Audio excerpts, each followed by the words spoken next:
एक जिसे कहते हैं संस्कारी प्रेस कॉन्फ्रेंस करे जिसमें मैं सूती साड़ी पहन के आऊं और आपको महोदय और भाई कह के एड्रेस करूं, ठीक है? या तो ठीक है। तो हेलो नमस्कार, का हाल बा लौंडो। कंगना रनौत का नाम सुनते ही सबसे पहले दिमाग में क्या आता है?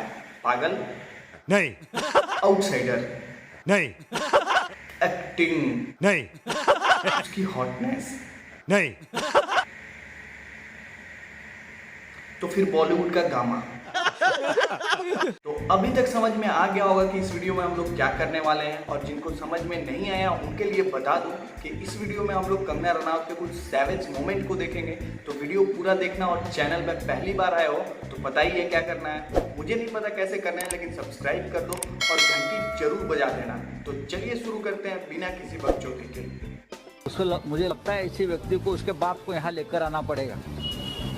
आपका भी बाप दिखाइए अगर बाप। क्या शिवसेना उसको रोकेगी? कुछ नेताओं ने स्टेटमेंट किया है कि वो उनको आप रोकेंगे, उनको पीटेंगे। शिवसेना सिर्फ महाराष्ट्र की जागीर नहीं है ना, सब पार्टी उसमें है, सभी लोगों का है ना। हम सब मिलकर तय करेंगे। नहीं, क्या आपकी सरकार है, क्या कानून के खिलाफ आप कोई कदम उठाएं? क्या होता है कानून? वो लड़की ने जो बात किया वो कानून के रिस्पेक्ट है क्या? आप क्या वो हरामखोर लड़की की वकीली कर रहे हो? चचा आराम से आराम से आराम से। मतलब इतना ज़्यादा उम्र हो गया, बुढ़ापा आने वाला है, अभी तक आपका जुबान साफ नहीं हुआ। मतलब आप महाराष्ट्र के एक बहुत बड़े पॉलिटिशियन हैं, आपके मुंह से ये सब सुनना अच्छा नहीं लगता है। और किसी लड़की के बारे में ऐसा बोलेंगे तब तो और अच्छा नहीं लगेगा। कम से कम उम्र का तो लिहाज रखिए। हाँ नहीं, मतलब आप रिस्पेक्ट दीजिएगा तभी ना आपको भी रिस्पेक्ट मिलेगा। मतलब बात में दम है कि नहीं? अगर आप रिस्पेक्ट नहीं दीजिएगा तो आपको रिस्पेक्ट कैसे मिलेगा? अब हम लोग आपको भोसड़े वाले चचा बोलने लगे तो आपको कैसा लगेगा बताइएगा जरा। क्वीन कंगना के बारे में कोई ऐसा बोल दे और कंगना ये सब सुनकर चुपचाप बैठ जाए, ऐसा हो सकता है क्या? नहीं।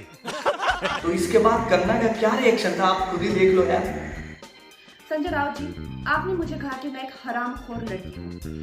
आप एक सरकारी मुलाजिम हैं, एक मंत्री, आप तो जानते ही होंगे कि इस देश में हर दिन में हर घंटे कितनी लड़कियों के बलात्कार हो रहे हैं, कितनी लड़कियों का शोषण किया जा रहा है, उनकी बॉडीज काट के ऐसी डाल के फेंक दी जा रही है, उनकी काम की जगहों पे उनको गालियां दी जा रही है, उनका अपमान किया जा रहा है, उनके खुद के पति उनके कान, नाक, मुंह, कान, जबड़े तोड़ रहे हैं। और आपको पता है इसका जिम्मेदार कौन है? इसका जिम्मेदार है ये जो मानसिकता आपने, जिसका भौंडा प्रदर्शन पूरे समाज के सामने, पूरे देश के सामने किया है, वो मानसिकता इसकी जिम्मेदार है। और इस देश की बेटियां आपको माफ नहीं करेगी संजय जी। आपने उन सब महिलाओं का शोषण करने वालों को सशक्तिकरण किया है, इस देश की बेटियां आपको माफ नहीं करेंगी। जब आमिर खान जी ने कहा था मुझे इस देश में डर लगता है, तब उनको किसी ने हरामखोर नहीं कहा। या जब नसीरुद्दीन शाह जी ने कहा था तब उनको किसी ने हरामखोर नहीं कहा। जो मुंबई पुलिस की मैं तारीफ करते हुए नहीं थकती थी, आप देख लीजिए मेरे पुराने कोई भी इंटरव्यूज। आज जब वो पालघर की लिंचिंग में साधुओं को के सामने वो कुछ नहीं करते हैं, खड़े रहते हैं, या एक लाचार बाप जैसे कि सुशांत के पिताजी उनकी एफआईआर नहीं लेते हैं, मेरी स्टेटमेंट नहीं लेते हैं, तो इस प्रशासन के चलते हुए अगर मैं उनकी निंदा करती हूं, ये मेरी अभिव्यक्ति की आजादी है, मैं उनकी निंदा करती हूं। संजय जी, मैं आपकी निंदा करती हूं, आप महाराष्ट्र नहीं हैं। आप ये नहीं कह सकते कि मैंने महाराष्ट्र की निंदा की। और संजय जी, मैं 9 सितंबर को आ रही हूं। आपके लोग कह रहे हैं कि आप लोग मेरा जबड़ा तोड़ देंगे, आप लोग मुझे मार डालेंगे। आप लोग मुझे मारिए, क्यों? क्योंकि इस देश की जो मिट्टी है वो ऐसे ही खून से सींच कर इस देश की जो गरिमा है और अस्मिता के लिए न जाने कितने लोगों ने अपनी जान दी है। और हम भी देंगे संजय जी, हम भी देंगे, क्योंकि हमको भी वो कर्ज निभाना है। मिलते हैं 9 सितंबर को। जय हिंद, जय Maharashtra. It's the one and only Digo Double G. Snoop Dogg. वैसे कंगना रनौत कंट्रोवर्शियल क्वीन भी हैं, और उनको कंट्रोवर्सी से कुछ ज्यादा ही लगा हुआ है। हमारे ऋतिक और कंगना के कंट्रोवर्सी के बारे में तो लगभग सब लोग जानते ही हैं। और कंगना को जब भी मौका मिलता है ऋतिक का बजाने का, कंगना ये मौका नहीं छोड़ती हैं। और हमारे मीडिया वाले कंगना रनौत को हर प्रेस कॉन्फ्रेंस में ये मौका एक बार जरूर दे देते हैं। Kangana, you have always stood for what's right. And recently Rakesh Roshan said that even when someone is spreading lies about him. Arey sir, this is not the place for that. But I want to know, why can't Indian men stand up for themselves? He's a 43-year-old son. Why his father has to come for his rescue always? No, for how long father? They will keep hiding behind their influential big names father. Why daddies have to always save their sons. I don't understand. Flow में मेरे सर्दी है इसलिए show पे मेरे कर दी है चल जो पैसे आ जाए तो स्लो से सर पे चढ़ती है लड़कियां भी मरती है साला मेरे पे ही कोई लड़की नहीं बनती यार। मतलब आजकल इतना ज़्यादा सिंगल हो गया हूँ, कोई साले कबूतर भी चेहरे पे हक के चले जाते हैं बहन चोद। खैर छोड़ इन बकवास बातों को, इनमें अपना ही पेज है यार। तो अब बात करते हैं हमारी कंगना रनौत की दूसरी सबसे favourite target, one and only half biryani Kajju darling के बारे में, जिसने कंगना को आईफा के स्टेज पे जॉबलेस बता दिया था। जिसके बाद हमारी कंगना रनौत ने कज्जू डार्लिंग की गामा दी। एक मिनट, गामा मतलब समझ रहे हो कि नहीं यार, या फिर बस ऐसे ही बकचोदी है, मैं तुम भी बोल रहे हो ऐसे ही। गामा मतलब गा मा दी। How Karan mocked me on IFA stage and called me, sort of on nepotism, and he said I'm jobless and I'm looking for a job from him or something like that. I mean, look at my talent and look at your movies. I mean, really. चले बंद कर भाई तेरा show करना शुरू किया, आसमानी दिन चालू आसमान में रोल किया, स्टेज पे खड़ा होके मैं ढोल को भी बोल दिया, खोल दिया मैंने अपने आप को। रुको जरा, सबर करो। In my biopic, if ever it's made, you'll play that stereotypical Bollywood biggie who is very snooty and completely intolerant to outsiders and flag bearer of nepotism, the movie mafia. भाई क्वीन कंगना को बस कज्जू darling की gamma में मजा नहीं आता, बल्कि nepo stars की गामा में भी बहुत मजा आता है। एक इंटरव्यू में रणवीर कपूर से पूछा गया कि पॉलिटिक्स पे आपकी राय क्या है, तब रणवीर कपूर ने बोला था कि मेरे घर में बिजली और पानी आता है, मुझे क्या लेना देना पॉलिटिक्स से। अब इस पे कंगना रनौत का क्या रिएक्शन था आप खुद ही देख लो। रणवीर और आलिया और somebody like that जो कहते हैं कि हम पॉलिटिक्स के बारे में क्यों बोले, हमने क्या किया, हमने कुछ नहीं किया। सो ऐसे नहीं चलता, you have to be responsible.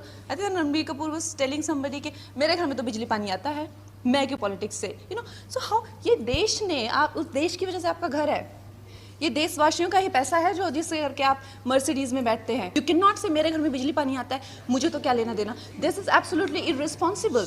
और इतना क्या करियर प्यारा हो गया है इनको कि इनको देश की कुछ नहीं पड़ी हुई। आई थिंक मयंक शेखर को रणबीर कपूर वो इंटरव्यू दे रहा था, जब उसने कहा मेरे घर में बिजली पानी आती है, how did he not answer him back, how did he not make him sit and ask him to get lost from there. जिले बेड़ा आने वाली मौत है, पैसा नहीं रात मेरा शौक है, उड़ती पंछी देखकर कुत्ते भौंकते हैं। भैया बीते दिनों बॉलीवुड में एक ट्रेंड चल रहा था, जिसमें बॉलीवुड सेलिब्रिटी अपने दोस्त सेलिब्रिटी का मूवी अपने सोशल मीडिया अकाउंट पे पोस्ट करके उसको प्रमोट कर रहा था। जब एक इंटरव्यू में कंगना रनौत से इसके बारे में पूछा गया, तब कंगना रनौत का क्या रिएक्शन था उसको भी देखिए। नहीं, मेरे लिए तो क्या बेनिफिट करेगा। आई एम ऑलरेडी, मुझे 3-4 राष्ट्रीय पुरस्कार मिल चुके हैं। I am at the age of 31, I am a filmmaker. मुझे तो ये लोग क्या प्रमोट करेंगे, तो खुद को ही प्रमोट कर ले, बहुत बड़ी बात है। लेकिन जो रानी ऑफ झांसी है वो क्या मेरी चाची है?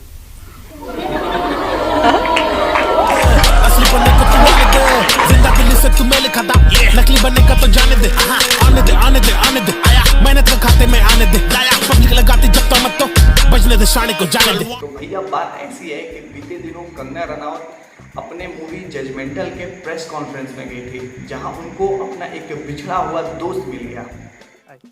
जस्टिन, तुम तो हमारे दुश्मन बन गए यार। अरे नहीं, बड़ी घटिया बातें लिख रहे हो। ऐसा है? हाँ, सच लिखता हो यार। कितनी ज्यादा गंदी बातें लिख रहे हो। इतना गंदा सोचते कैसे हो?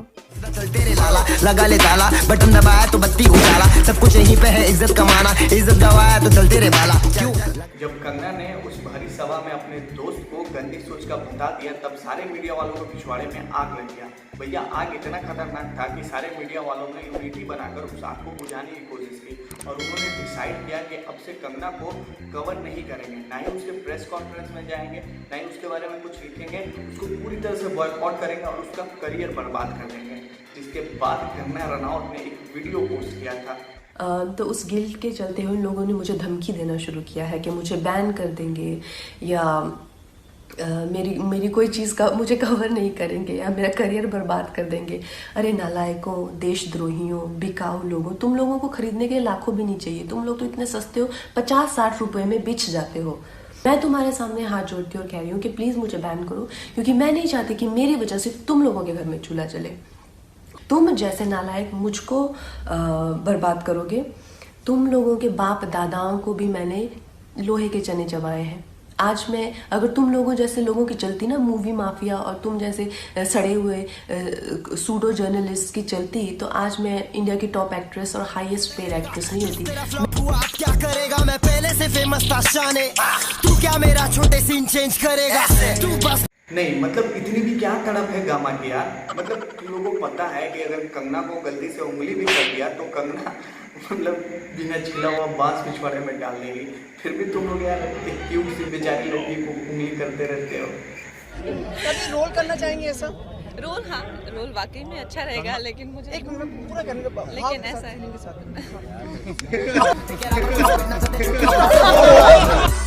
है क्या, मजाक है क्या, मजाक है क्या, मजाक है क्या ये, तेरे बात में आवाज है क्या, तेरे बात में आवाज है क्या। काश ये थप्पड़ मुझे पड़ा होता, कम से कम इसी बहाने छू तो लेती मुझे। अब देखो यार मतलब ये मेरा हवस बोल रहा है, मैं नहीं बोल रहा हूँ, मेरे ऊपर कोई ब्लेम नहीं आना चाहिए, ठीक है। उम्मीद करता हूँ ये वीडियो आप सबको पसंद आएगा, और अगर वीडियो अच्छा लगा हो तो वीडियो को लाइक कर दो, और चैनल पर पहली बार आया हो तो सब्सक्राइब कर दो। मुझे नहीं पता लेकिन सब्सक्राइब हो जाना चाहिए, और घंटी भी जरूर बजा देना ताकि मेरे हर नए वीडियो का अपडेट आपको मिलता रहे। मिलता हूँ आपसे अगले वीडियो में, तब तक के लिए बाय, टेक केयर, जय हिंद।